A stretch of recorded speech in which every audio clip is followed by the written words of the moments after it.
A Course in Miracles Annotated Edition. I'm gonna do part 1 now. Lesson 1. Don't worry. If you're too confused and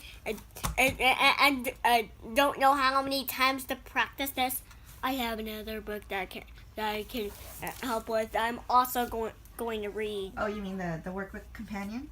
Yes, the workbook. It's called the Workbook Companion. Okay. But I'm going to read it after we read the lesson. Okay. 1. Nothing I see in this room, on this street, from this window, in this place, means anything. Now look slowly around you and practice applying this idea very specifically to whatever you see.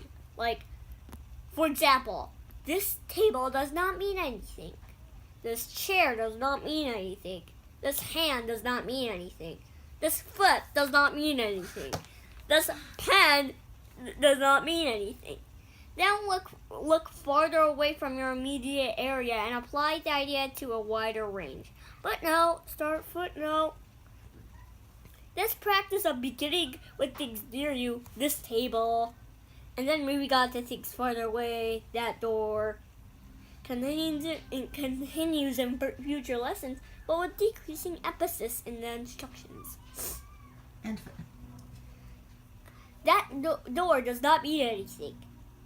That body does not mean anything. That lamp does not mean anything. That sign does not mean anything. That shadow does not mean anything. Notice that these statements are not arranged in any order and make no allowance for differences in the kinds of things to which they are applied. That is the purpose of the exercise. The statement is merely applied to anything you see. As you practice applying the idea for today, use it wholly indiscriminately. Do not attempt to apply it to everything you see. Just everything.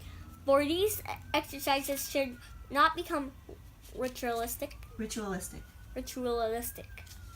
Only be sure that nothing you see is specifically excluded. One thing is like another as far as the application of the idea is concerned. Each of the first three lessons should not be done more than twice a day, preferably a morning and evening. Nor should they be attempted for more than a minute or so, unless that entails a sense of hurry. A comfortable sense of leisure is essential. Well, that's the end of the lesson for today, but now we're on the Workbook Companion now. By, can you show us the cover? By Alan Watson and Robert Perry. Alan Watson and Robert Perry. Okay. Alan Watson and Robert Perry, the same people who made the footnotes of this complete and annotated edition of this book. Excellent. All right, so lessons 1 through 50. All right, so lesson 1 for January 1. Nothing I see in this room, on this street, from this window, in this place means anything. Alright, so the practice instructions. The purpose is to teach that everything you see is equally meaningless, that no real differences exist between any of the things you see. Just any of them. Exercise. 2 times, morning and evening, preferably for 1 minute, but do not hurry. Okay.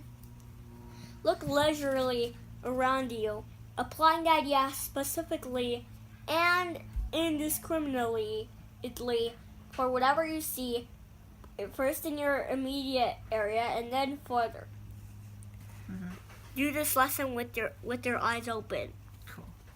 For example, this table does not mean anything. Remarks. It is essential to specifically exclude nothing. Do not, however, try to include everything. Do not hurry. Leisure is essential. Mm-hmm. Commentary. The early lessons do not seem particularly inspiring to most people, but they are carefully planned to begin undermining the ego thought system. Nothing I see means anything. So I'm going to post just only one video per day, unless there's an introduction, 2 videos. Okay, that's fine. Nothing I see means anything. We are so certain in our ego or arrogance that we really understand a lot of things. The lesson is trying to plant the idea that we don't really understand anything we see, that our vaunted understanding is an illusion.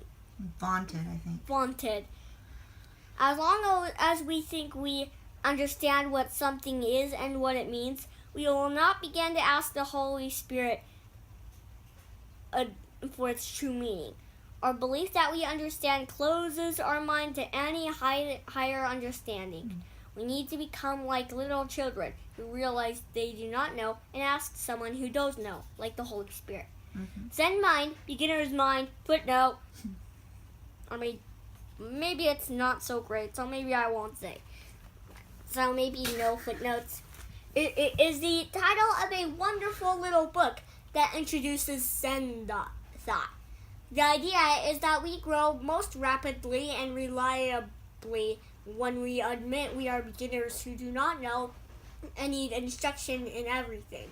A beginner's mind is an open mind, ready to find unrecognized meaning in everything.